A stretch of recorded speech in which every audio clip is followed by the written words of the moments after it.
What's going on, fellow squids. So Harley Davidson just introduced the new Sportster, and everybody's panties is in a bunch. Everybody is on the oh, it's ugly bandwagon. Everybody's on the oh, it's water cool bandwagon. Here's the deal, guys. It's 2021.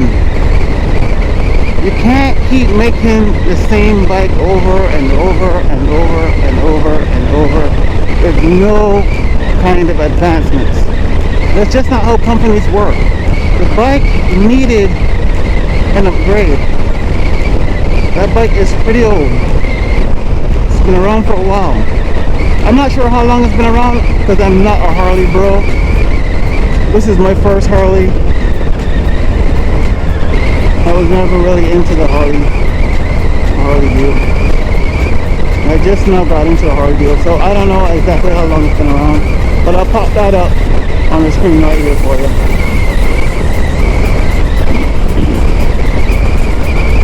But here's what I wanted to touch on.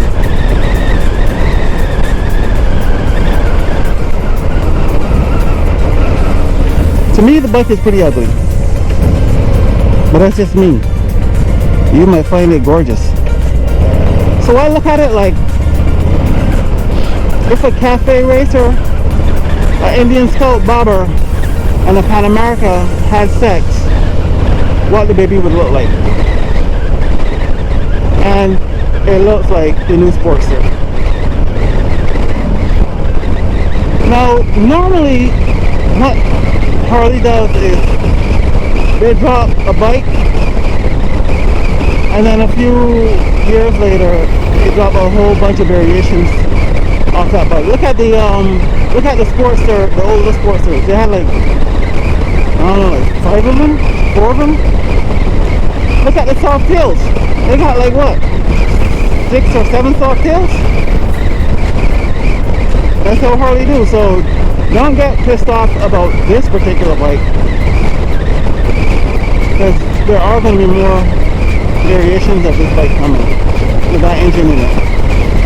I'm sure they're going to put that engine in everything.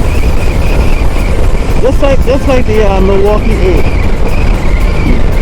They put the Milwaukee in a whole bunch of different bikes. They're going to do the same thing to that engine. Now, should you buy that bike? I don't know, it depends on what you want. I personally wouldn't spend $14,000 on that bike.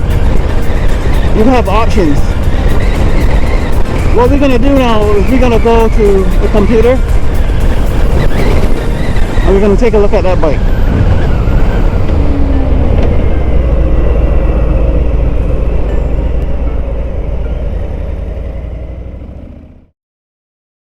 Okay guys, we are back at the compound, or should I say on my laptop in my bedroom. Alright, so we were talking about this bike and what it reminds me of.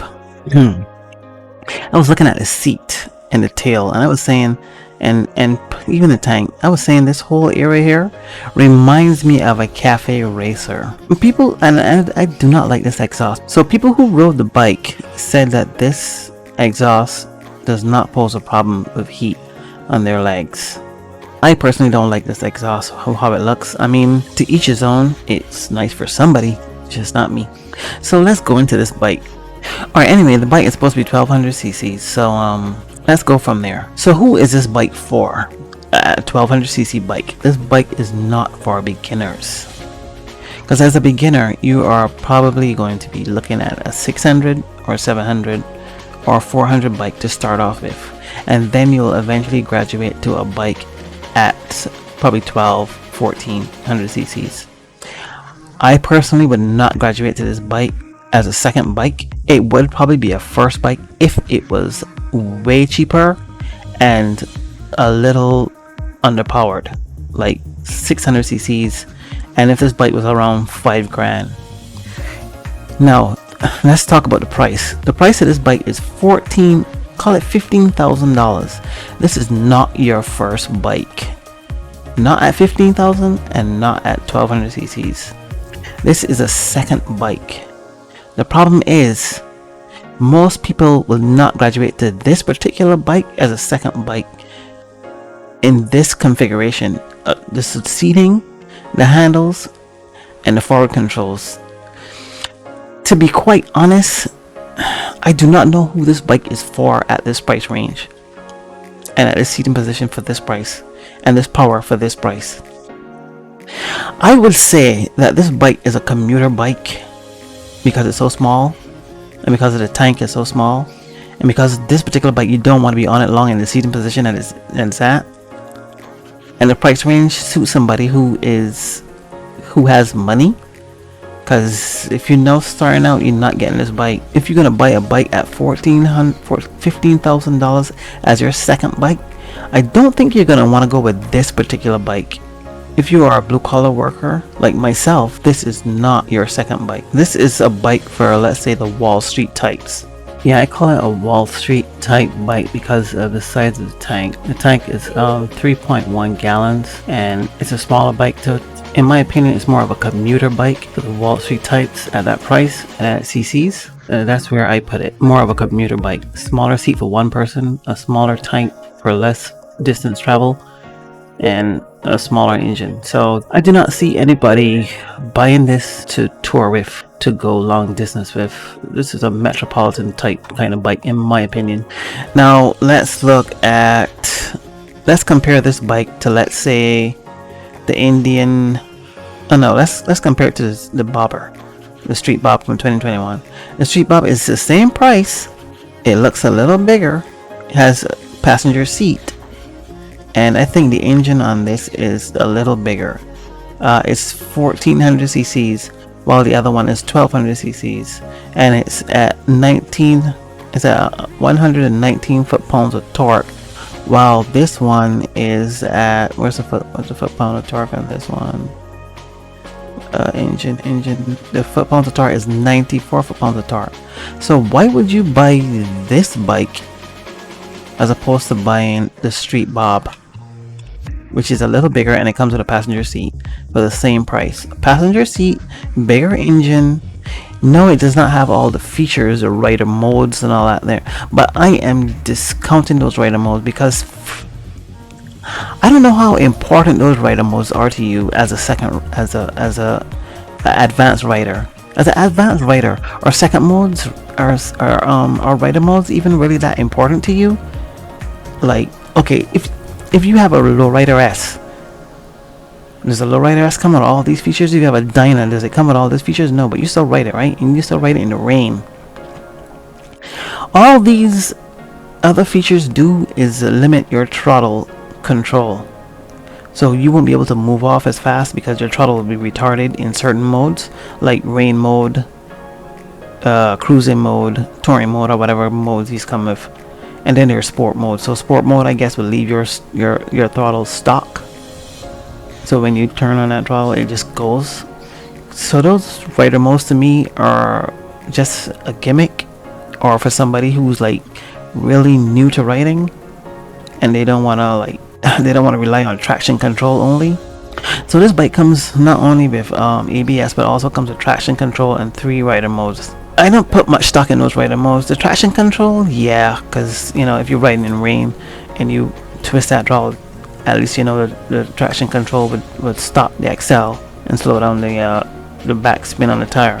So I put a little stock in that and the ABS. So that's about as far as I go where rider mode is concerned and controls. So the other bike do not have those features. It does not have Bluetooth. It does not have GPS and all that stuff. I guess if you want that for $14,000, you can also head over to the Chief. The Chief comes with features similar to that, but the Chief does not have the standard Chief, I should say, does not have GPS. But if you start going up in price, like these other prices right here, then you'll probably get GPS. Like if we go to 16, you'll get GPS. Or I believe this one has GPS. Let's come down here to electronic speedometer, LED cruise control. No, so this does not have GPS. you'd have to go up in price to get GPS. You'd have to go to the other chiefs to get GPS, which are a little more money. You'd have to go to the Dark Horse. Yeah, 16.99, 17 grand for the Dark Horse. Would you really want this as your second bike, or would you bump that price up and get let's say this bike as your second bike, the Dark Horse for 16? That comes with all those same features that the $1,400, $1,200, the $15,000 1200cc bike comes with. I would not buy this for $15,000. I would put more money and go get this one for $2,000 more. It's a bigger engine and it has all those same features, and it will last you a lot longer than a bike is this small. The bike this small only has a 3-gallon tank, 3.1 I think it was, and this Indian has a 4-gallon tank, which is a little bigger. So it has a bigger tank, bigger engine, and it has all the same features that that bike has. So you're not losing out on any of the features, you're actually gaining. Now, I was trying to stay in the American market for the American cruiser, but what if you wanted to go Japanese? You could save a whole ton of money by going Japanese. Now look at the Honda Rebel. Let's get an overview of the 2021 Honda Rebel. The overview of this, the MSRP is $9,000. So what? You saving what? $6,000 by going with the Rebel. The features aren't the same, obviously, and it's a lower cc bike. It's like 1100 cc's, where the other one is like 1200 cc's. So you're going down in cc by 100 cc's, which isn't really that much of a difference. But I do not think this comes with rider modes. The rider modes at the Sportster company. And like I said before, I don't really put much stock in those rider modes. But it does come with cruise control.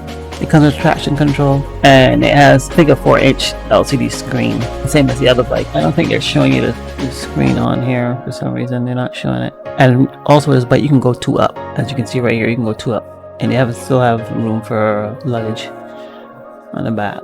And this bike looks pretty comfortable. So, to be quite honest, as a second bike, I'm gonna go with this bike, the Honda Rebel, as a second bike. But this is, some people usually go with this as the first bike in the 500s, but I will go with this as the second bike in the 1100. And you could probably keep this for a while. You could, the size of the tank. Okay, dimensions. Wheelbase. Fuel got a 3.6 gallon fuel tank, whereas the other one is a 3.1 gallon fuel tank. A 3.1 gallon fuel tank. So dimensions. Tank fuel 3.1 versus 3.6. So yeah, I would more likely go with this one if I was to go outside of the American cruiser market. I would go with this one. So all that to say is, this bike is not a beginner bike. As your graduating bike from your first bike, this does not make sense. As in, it's too low of a CC for the price. $15,000. Yes, it does come with a lot of features, GPS and all that, Bluetooth and all that stuff, but I would not buy this for $14,000, where there's so many other bikes you can buy for $14,000. Now, like I was saying before, if you are rich, then this bike makes a lot of sense. This is a Manhattan bike. Like if you work on Wall Street, you'll buy this bike. If you're a Wall Street person, you'll buy this bike and ride around. Maybe if you are a girl and you're looking for a smaller bike, smaller CCs, 1 passenger, it's pretty, you can buy this bike. But for a guy who isn't working on Wall Street or who isn't rich, to me this does not make sense. Not economically, and not with the engine size. Maybe if you're in Paris or one of these places, some countries, yeah. But that's just my 2 cents, and like I said, it's my opinion, and opinions are like assholes, and everybody has one, and they all stinks. So take that with a grain of salt. You do you. If this is the bike you want, you go and get it. This bike is not a girl's bike, by the way. It's a 1200cc bike, and it's pretty damn fast for the horsepower that it is at. So this is not a girl's bike, but it's small for a girl. I'm not talking about engine, I'm talking about the size of the bike and the seating and the it's a one-seater, so it would make a nice girl's bike, a younger girl, like 25, maybe 29. But when you start getting older than that, and this bike, you want something a little bigger with a passenger seat, maybe something you could put a what do you call it, on a sissy bar and put your bags on. This is not the bike to do that. There's no sissy bar going on this bike. Yes, of course they're gonna come out in different models, and maybe those would be, you could take a look at those when they do drop. We can't look at it right now because they don't have them. So, but this bike doesn't have a passenger seat and it doesn't have a sissy bar, so you can't put stuff on this if you plan on traveling. So this bike is for just beating around town, for somebody who has money to burn, in my opinion. You, like I said, you do you. Alright guys, let's get back to the road and finish off this video. Well guys, that's the end of my 1200 Sportster rambling. I want to wish you guys safe travels out here on these streets.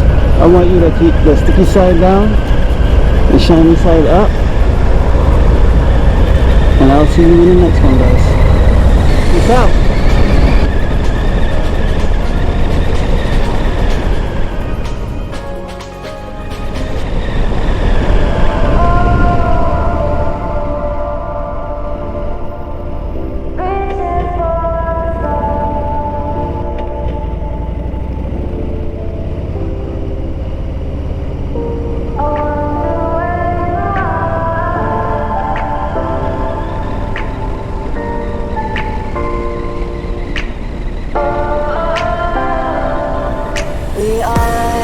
We are dreaming in the dark. We are nothing more than dust.